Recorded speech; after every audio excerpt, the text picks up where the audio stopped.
Ya oke ya, lanjut lagi buat teman-teman kelas 12 materi sejarah tentang demokrasi liberal. Nah sebelumnya mohon maaf karena udah sekitar 2 minggu ya kita nggak update video.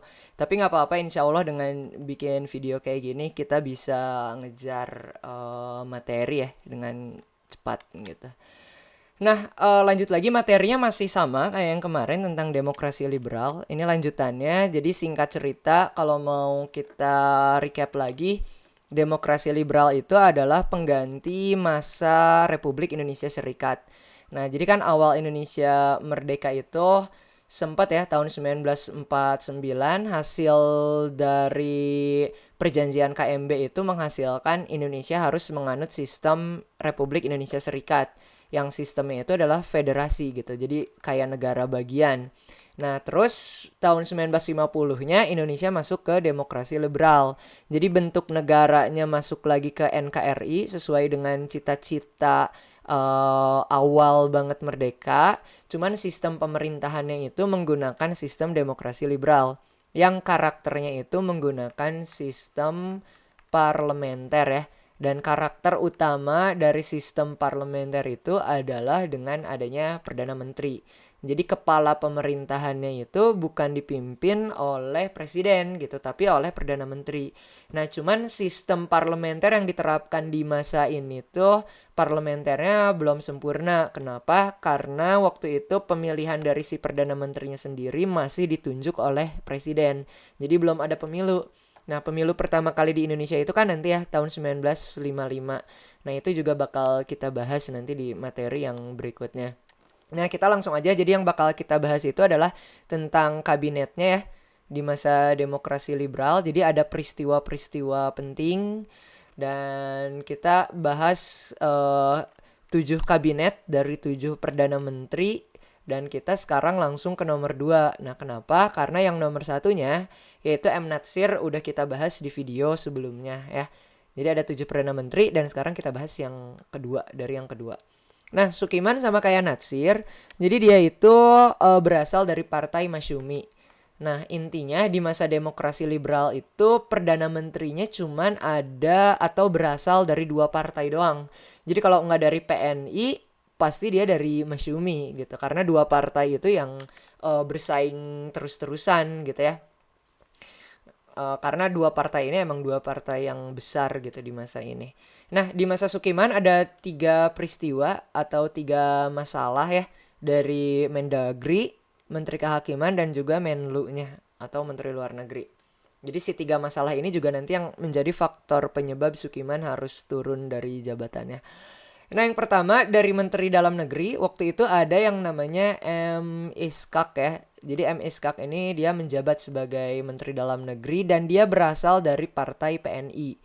Nah, si M. Iskak ini dia bikin kebijakan yang intinya kebijakannya itu adalah dia mengangkat kepala daerah, mengangkat kepala daerah ya. Nah, mengangkat kepala daerah di Sulawesi dan juga di Jabar gitu secara sepihak gitu. Jadi nggak konsultasi dulu dengan menteri-menteri yang lain ataupun dengan si Perdana Menterinya. Jadi langsung diangkat nih kepala daerah di Sulawesi dan di Jabar yang ditunjuk oleh si M. Iskak. Yang pasti si kepala daerahnya itu berasal dari Partai PNI. Kenapa? Karena si M. Iskaknya sendiri dari Partai PNI. Jadi kayak semacam nepotisme gitu ya. Karena mentang-mentang berasal dari satu partai yang sama, jadi kepala daerahnya pun diangkat dari partai yang sama gitu, tanpa ada konsultasi atau ngobrol-ngobrol dulu gitu terlebih dahulu. Nah, itu juga jadi seolah-olah si Sukiman itu dilangkahin gitu oleh si M. Iskak ini yang menjabat sebagai Menteri Dalam Negeri. Nah, kemudian yang kedua itu ada masalah dari Menteri Kehakiman yang waktu itu dipimpin oleh M. Yamin. Nah, M. Yamin ini dia bikin kebijakannya aja ya tulisannya kita singkat. Nah, dia kebijakannya itu adalah dia membebaskan tahanan tahanan 950 ya. 950 tahanan SOB. Nah, SOB itu apa? Jadi kalau kepanjangannya itu adalah Staten Oorlog Beleg gitu. Nah, nggak usah kalian apalin lah ya cara bacanya kayak gimana ya, boleh-boleh aja. Cuman intinya si tahanan SOB ini adalah tahanan di masa darurat gitu. Nah, di masa darurat tuh yang dimaksud apa gitu ya. Jadi gini, si 950 tahanan ini adalah tahanan pasca peristiwa PKI Madiun yang dibahas di bab yang awal. Kalau kalian masih ingat, ada pemberontakan PKI Madiun tahun 1948. Nah, waktu itu pemerintah tuh bikin kebijakan untuk menahan orang-orang yang dianggap terlibat gitu. Nah, cuman si tahanan-tahanan ini nggak semuanya benar-benar terlibat gitu. Jadi yang sekiranya disangka oleh pemerintah itu, wah ini kayaknya orang ini terlibat gitu, terus ditangkepin tanpa diproses terlebih dahulu. Nah, menurut M. Yamin itu nggak adil. Kebijakan pemerintah di tahun 1948 yang nahan 950 orang tanpa diproses gitu. Nah, makanya si M. Yamin ini ya udah dia langsung aja ngebebasin gitu. Nah, tapi ini juga dia membuat sebuah kebijakan tanpa konsultasi sama kayak M. Iskak gitu ya. Jadi seolah-olah si Perdana Menterinya ini kayak ngerasa nggak berguna gitu. Nah, terus yang ketiga ada masalah dari Menteri Luar Negeri. Nah, Menteri Luar Negerinya itu adalah Ahmad Subarjo ya, nulisnya Suebarjo. Nah, ini juga sama, Ahmad Subarjo itu dia bikin kebijakan untuk menandatangani perjanjian perjanjian MSA. Jadi MSA itu adalah mutual gitu ya nulisnya, Security Action, ACT nulisnya, Mutual Security Act. Nah, intinya si perjanjian ini tuh adalah perjanjian kerjasama gitu ya, kerjasama antara Indonesia dengan Amerika atau United States gitu ya, Amerika. Jadi Indonesia kerjasama sama Amerika. Nah, berdasarkan perjanjian MSA ini yang ditandatangani oleh Ahmad Subarjo. Dan ini dianggap pelanggaran. Kenapa dianggap pelanggaran? Karena gini, si Indonesia itu menganut kebijakan yang namanya politik bebas aktif ya. Jadi politik bebas aktif tuh artinya Indonesia tuh nggak boleh berpihak gitu kepada negara yang lagi bertikai. Contoh misalkan waktu itu kan ada Uni Soviet ya sama Amerika yang perang ideologi gitu antara komunis dengan liberal. Nah, Indonesia tuh nggak boleh berpihak sama salah satu negara adidaya itu, sama Uni Soviet ataupun sama Amerika. Jadi posisinya dia harus netral tapi aktif dalam menegakkan yang namanya keadilan atau perdamaian dunia. Nah, di sini Indonesia malah kerjasama sama Amerika gitu, yang artinya ini kan ada keberpihakan dong si Ahmad Subarjo ini. Nah, si bentuk dari kerjasamanya ini kayak berupa Indonesia tuh nerima bantuan-bantuan senjata dari Amerika gitu, dan itu melanggar yang namanya politik bebas aktif. Jadi katanya netral tapi kok kerjasama gitu sama si Amerika. Nah, makanya kebijakan Ahmad Subarjo ini dianggap sebagai kebijakan yang kurang tepat gitu, dan itu dianggap juga melangkahi Perdana Menteri Sukiman. Nah, 3 masalah inilah gitu ya yang akhirnya membuat Sukiman nggak bisa ngatur si anak buahnya ini, nggak bisa ngatur menteri-menterinya. Jadi akhirnya dia mengundurkan diri. Nah, itu Sukiman. Kita lanjut lagi ke Perdana Menteri yang berikutnya. Kemudian di sini Soekarno eksperimen. Kalau sebelumnya kan yang diangkat dari Partai Masyumi. Nah, sekarang yang diangkat itu adalah dari Partai PNI gitu. Karena udah 2 percobaan ya. Tadi Masyumi ada masalah. Coba sekarang dari Partai PNI gitu. Soekarno yang nunjuk. Nah, di masa Wilopo ini ternyata ada 2 peristiwa penting. Yang pertama itu adalah peristiwa 17 Oktober. Nah, ini tuh jadi peristiwa apaan? Ini tuh adalah peristiwa konflik internal, sorry typo ya. Internal antara TNI gitu. Jadi kalau konflik internal itu kan artinya konflik yang ada di dalam tubuh TNI gitu. Jadi bukan konflik dengan negara luar gitu atau negara asing, tapi ini konfliknya masih sesama TNI. Jadi intinya gini, di TNI ini ada persaingan. Nah, persaingannya itu antara Nasution dengan Bambang Pamungkas. Enggak ya, Bambang garing ya. Bambang Supeno.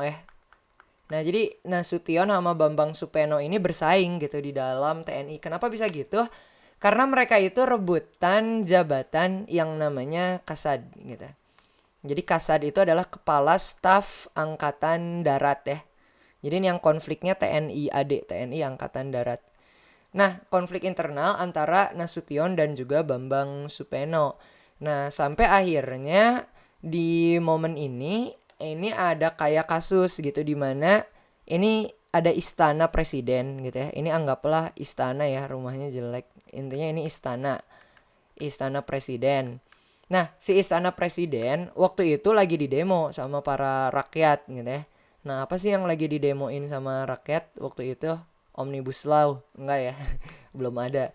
Nah, tapi yang didemoin oleh rakyat ini, rakyat itu pengen segera ada yang namanya pemilu gitu. Kan Indonesia adalah negara yang demokrasi gitu ya, judulnya demokrasi liberal, berarti pemerintahan dari rakyat. Tapi rakyatnya belum benar-benar terlibat. Nah, makanya si rakyat Indonesia waktu itu tuh mereka menagih janji gitu. Kalau yang namanya negara demokrasi harus ada pemilu dong gitu. Jadi si rakyatnya turut serta gitu dalam memilih siapa pemimpinnya. Nah, tapi waktu itu pemerintah di masa Wilopo ini belum juga bikin pemilu gitu. Nah, ini akhirnya didemo oleh para rakyat istana presiden. Nanti apa hubungannya sama konflik internal? Kita bakal ceritain. Nah, ini lagi didemo. Terus di sini ada meriam. Jadi ada meriam yang dimoncongkan gitu ya. Ini ceritanya meriam. Aduh, gambarnya jelek. Sorry ya, gambarnya jelek. Nah, intinya si Nasution ini dia didampingi oleh para 7 panglima ya. Salah satu panglima yang terkenalnya itu namanya adalah Kemal Idris. Nah, jadi Kemal Idris ini memoncongkan meriam ke arah istana presiden. Nah, kubunya si Bambang Supeno, Kemal Idris kan kubunya Nasution ya. Ingat nih, si Kemal Idris yang moncongin meriam ini bersama 7 panglima, itu kubunya Nasution. Nah, sedangkan si kubunya Bambang Supeno itu menuduh bahwa Nasution ini mau melakukan kudeta gitu ya. Karena buktinya apa? Buktinya dia memoncongkan meriam ke istana presiden gitu. Jadi kayak mau mengancam istana ini si Nasution sama Kemal Idris. Nah, kata Bambang Supeno, Nasution sama Kemal Idris itu bahaya katanya. Sedangkan dari pihak Nasution sama Kemal Idris, mereka bilang bahwa kenapa ini meriam dimoncongkan ke arah istana itu tujuannya adalah untuk melindungi istana ini dari para demonstran gitu. Jadi menurut versinya Nasution kayak gitu. Mereka mau melindungi istana ini dari gempuran si pendemo. Cuman kata Bambang Supeno enggak katanya. Si meriam ini kayaknya mau melakukan semacam kudeta gitu ya. Nah, akhirnya Nasution dituduh dan dia turun jabatan dari Kasad gitu. Nah, dari Kepala Staf Angkatan Darat, Nasution turun dan dipilihlah si Bambang, bukan Supeno, tapi Bambang Sugeng. Nah, si Bambang Sugeng ini adalah orang yang direkomendasikan oleh Bambang Supeno gitu ya. Jadi bukan Bambang Supenonya yang mengangkat dirinya menjadi Kepala Staf Angkatan Darat, tapi temennya yang namanya Bambang Sugeng. Jadi dipromoin gitu. Nah, jadi ini ya, hasil dari perjanjian 17 Oktober, Nasution diturunkan dari Kepala Staf Angkatan Darat gitu. Peristiwanya kayak gini. Ada istana presiden didemo oleh para rakyat yang menginginkan pemilu. Terus ada Nasution bersama 7 panglima yang salah satunya adalah Kemal Idris memoncongkan meriam ke arah istana. Oke. Nah, terus ada juga peristiwa yang namanya peristiwa Tanjung Morawa. Jadi kalau kalian pernah dengar, Tanjung Morawa itu ada di Sumatera. Nah, tepatnya itu ada di daerah Deli ya. Jadi Deli itu nama wilayah yang ada di Sumatera. Nah, kalau ini peristiwa kayak gimana? Intinya gini, di Sumatera Deli itu ada yang namanya kebun tembakau. Gitu ya. Bako kebun linting tembakau gitu ya. Intinya ini sawah gitu. Kebun tembakau. Nah, si kebun tembakau ini dianggap terbengkalai. Kenapa? Karena tanah ini awalnya milik DPV. Jadi DPV itu apaan sih? DPV itu adalah Delhi. Delhi itu tadi nama wilayah. P-nya adalah planters. Planters itu artinya penanam gitu ya, atau petani lah ya, planters. Terus V-nya itu adalah Vereniging. Vereniging itu adalah serikat. Jadi serikat tani yang ada di Delhi gitu. Nah, awalnya ini dikelola oleh Belanda. Cuman kan Indonesia udah merdeka, berarti tanahnya milik siapa? Milik negara Indonesia atau milik petani setempat yang tinggal di daerah situ gitu. Nah, jadi ada dua pihak. Ada pihak si petani gitu ya. Ini para petani yang pakai topi-topi segitiga gitu ya. Nah, mereka itu adalah rakyat setempat yang tinggal di wilayah ini dan mereka mengklaim tentu ya pasti ini adalah milik mereka. Karena mereka tinggal di situ, mereka udah mengelola tanah ini. Nah, sedangkan pas Indonesia merdeka, ini pihak pemerintah. Ini mirip sebetulnya kayak kasus-kasus sekarang gitu ya, dimana pemerintah tuh kadang suka menggusur gitu tanah-tanah rakyat setempat gitu. Nah, pemerintah ini akhirnya mereka menggunakan alat berat gitu ya. Menggunakan alat berat untuk menggusur si para petani ini gitu. Jadi ini kayak ibaratnya pemerintah versus rakyat yang dua-duanya mengklaim si kebun tembakau ini. Jadi ini udah ada dari zamannya Belanda, cuman karena Indonesia udah merdeka, nah akhirnya si status tanahnya kayak gimana? Mau dikasihin ke rakyat setempat aja, dan bagi rakyat setempat ya itu emang punya kita, karena kita udah mengelola itu dari dulu. Sedangkan bagi pemerintah, oh enggak, ini harus dinasionalisasi katanya. Tanah ini harus dimiliki oleh negara. Nah akhirnya ribut antara para petani ya. Petaninya ini adalah para anggota BTI kalau kalian pernah dengar. Jadi BTI itu adalah Barisan Tani Indonesia. Nah, lawan pemerintah dan akhirnya si para petani ini tewas 5 orang gitu ya. Jadi di sini ada korban 5 petani tewas di masanya Wilopo gitu karena kebijakan menggusur tanah ini. Nah, akhirnya didemo oleh para petani gitu ya dari berbagai penjuru daerah bahwa apa yang dilakukan oleh pemerintahan Indonesia saat itu nggak adil katanya. Mereka banyak menggusur tanah-tanah. Nah akhirnya karena Wilopo nggak bisa nyelesain dua masalah ini, dia juga akhirnya mengundurkan diri gitu. Jadi tumbeng juga gitu.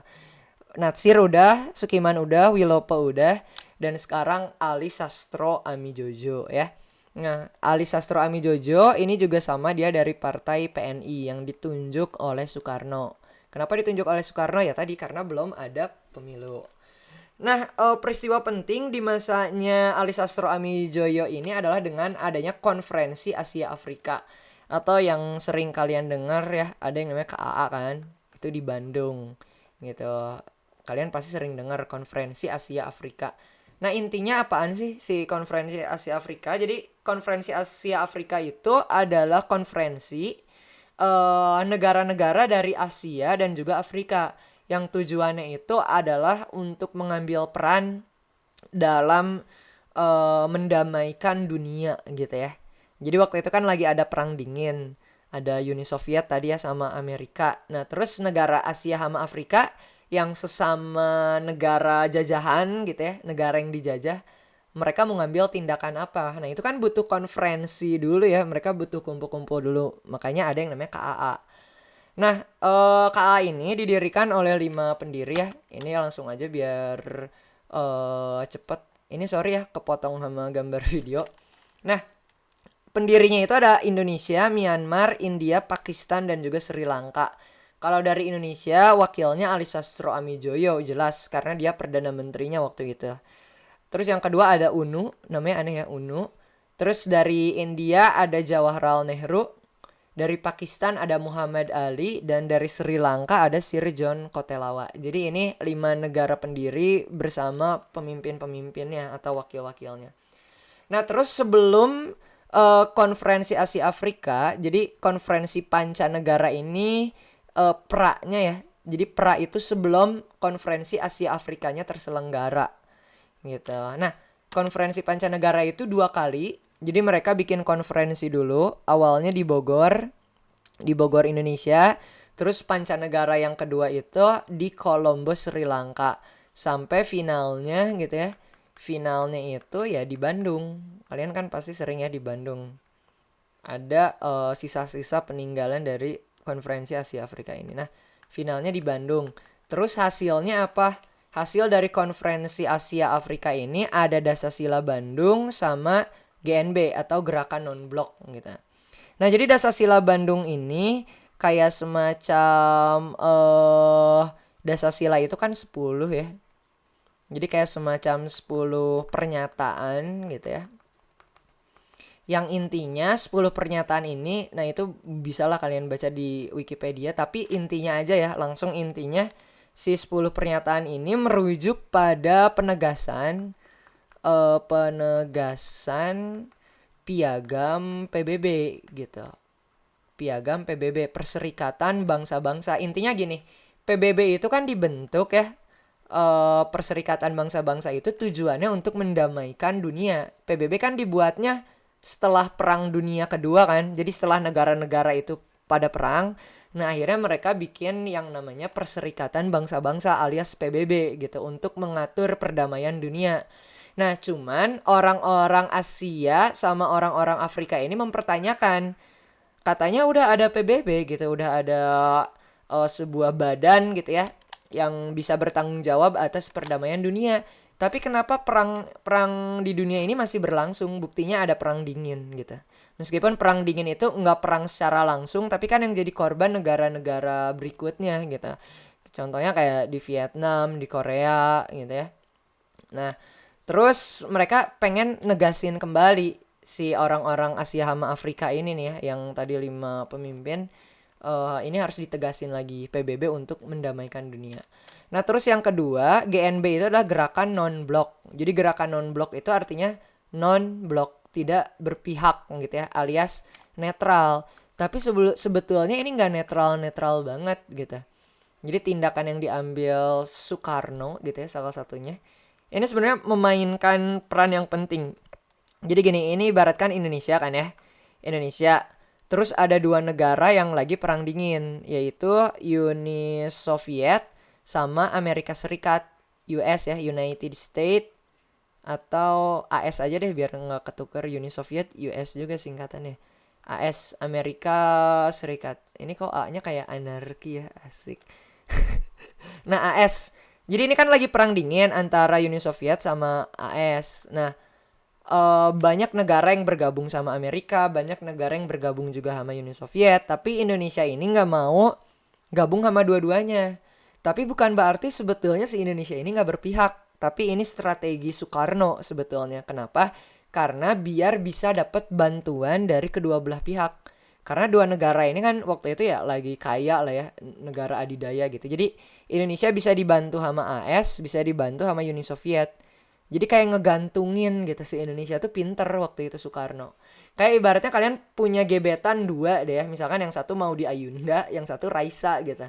Nah, kalau kalian jadian sama salah satunya, misalkan kamu jadian sama si Maudy Ayunda gitu, kamu nggak bisa kencan sama Raisa dong karena ada ikatan sama Maudy Ayunda. Begitupun sebaliknya, kalau kamu jadian sama Raisa dan punya ikatan, kamu nggak bisa kencan sama Maudy Ayunda. Tapi kalau HTS-an gitu ya, hubungan tanpa status gitu, kalian bisa kencan sama dua-duanya. Nah, ibaratnya kayak gitu si Indonesia tuh, kebijakan gerakan non-blok gitu ya. Nah, itu terjadi di masa Ali Sastro Amijoyo 1.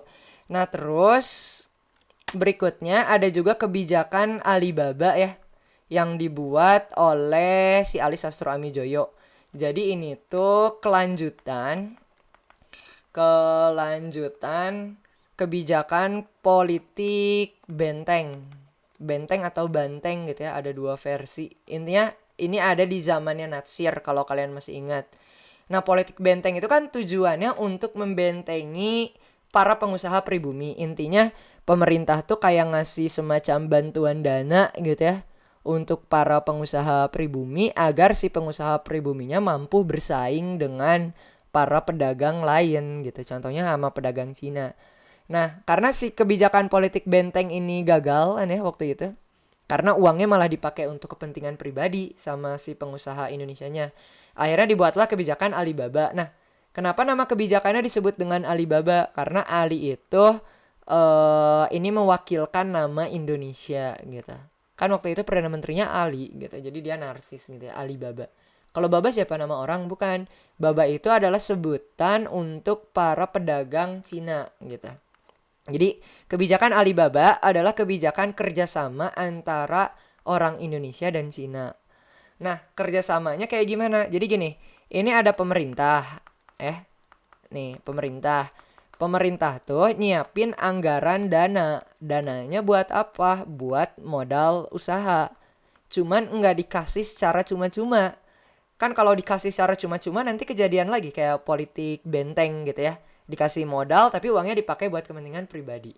Nah intinya gini, pemerintah punya dana untuk modal usaha untuk kaum pribumi. Nah cuman si kaum pribumi ini harus magang dulu. Magang di pengusaha Cina. Ini ceritanya pengusaha Cina lah ya. Meskipun nggak semua orang Cina kayak gini gitu. Nah ini pengusaha Cina gitu. Nah pengusaha Cina itu misalkan punya kayak semacam perusahaan. Katakanlah perusahaan Cincong gitu ya. Kan ada merek TV namanya itulah ya, Tit gitu. Ini kita plesetin aja. Perusahaan TV namanya Cincong lah ya. Nah si orang pribumi ini harus magang dulu. Orang pribumi, pengusaha pribumi magang di perusahaan orang Cina. Nanti orang Cinanya ngasih yang namanya sertifikat. Nah, si sertifikat. Nah, sertifikat inilah nanti yang bisa jadi syarat untuk mencairkan dana gitu ke pemerintah. Jadi nanti si orang pribuminya, kita butuh dana atau modal usaha. Kamu udah belajar usaha belum? Kata pemerintahnya, udah. Buktinya apa? Buktinya ini, sertifikat kita pernah magang di perusahaan Cina. Katanya, oke, baru dananya cair. Nah, bagus nggak sih kebijakannya? Bagus, cuman ternyata kurang dipantau waktu itu. Jadi pemerintah akhirnya kecolongan. Kecolongannya kayak gimana? Nah, si orang pribumi ini kerjasama sama orang Cinanya. Jadi kayak kong kalingkong gitu bahasanya. Jadi kong kalingkong tuh kayak gini. Kata si orang atau pengusaha Cinanya, ya udah sertifikatnya kita bikinin. Kita bikinin secara cuma-cuma. Tapi nanti kalau dana atau modal usahanya udah cair, kita bagi 50-50 gitu. 50-50 gitu ya. Steng-steng gitu ibaratnya. Nah jadi pemerintah tuh kecolongan lagi. Nah intinya ya orang pribuminya sendiri gitu ya yang kayak gitu. Sama orang Cinanya juga sama gitu waktu itu. Pedagang Cina ya, bukan Cina secara ras gitu. Nah itu kebijakan Alibaba yang intinya gagal juga. Sama kayak politik benteng. Jadi ini gagal. Nah sampai akhirnya karena pemilu juga belum diselenggarakan di masa Ali Sastro Amijoyo. Nanti Ali Sastro Amijoyonya diganti oleh siapa namanya, Burhanuddin Harahap, sorry. Itu Perdana Menteri yang kelima yang bakal kita lanjutin di video sebelumnya. Nah itu ya, kita udah bahas tadi ada Sukiman, Wilopo dan juga Ali Sastro Amijoyo. Oke.